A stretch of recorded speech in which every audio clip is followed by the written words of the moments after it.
Alright, I've managed to get into the shed today, the workshop in town. I've got to go and work on a spraying truck, which is an essential service, which I'm allowed to do.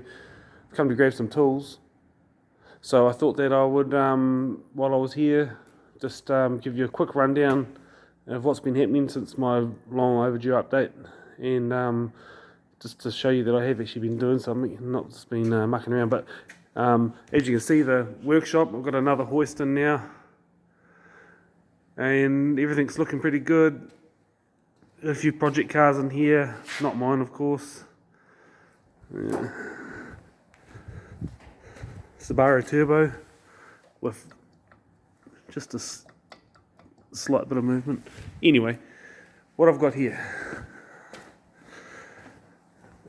Now I think you guys haven't seen my intake manifold. I've got it pretty much finished. You can see it in there. 2 individual plenums, bell-mouthed interior.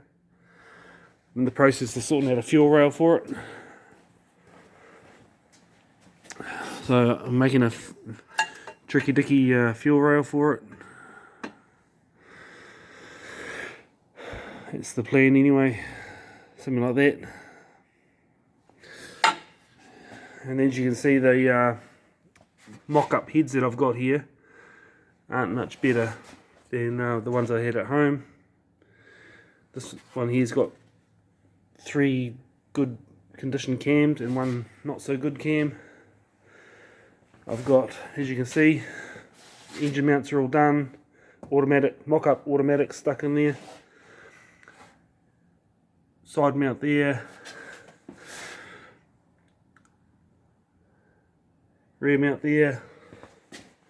Don't know if you can see that or not.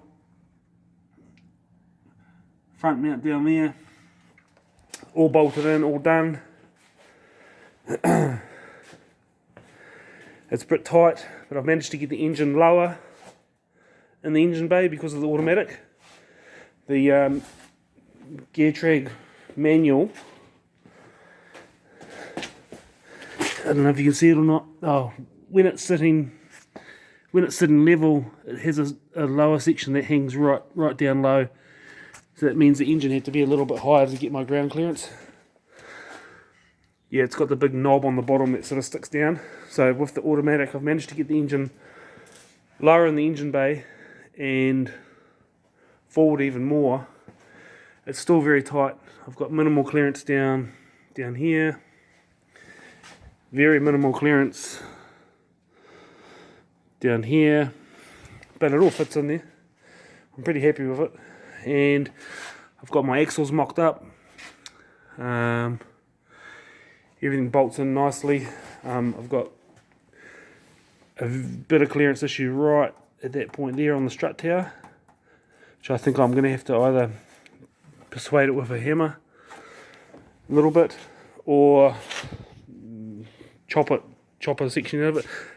Because I've got coilover shocks on it, there's plenty of, I don't know if you can see up there, there's plenty of room in there anyway to recess it slightly. So that's what's happening there. And I don't know if you can see that or not. No, you can't. I've started to mock up a turbo manifold. I've got that one there all mocked up, welded together. Turbo's going in front of the motor between the driver's seat and the front of the motor, and the second exhaust manifold is going to run from the back of the motor around, up and over, through the flexi, around and join the single turbo at the front of the motor.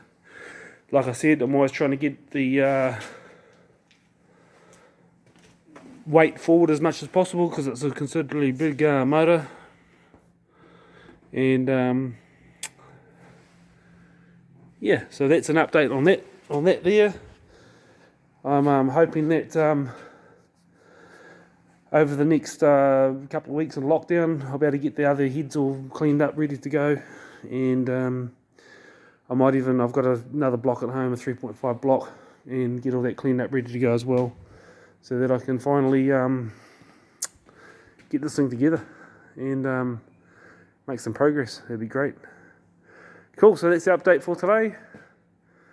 There'll be more to come, and hopefully it'll be a bit tidier and not so dark anyway, but that's cool. See ya.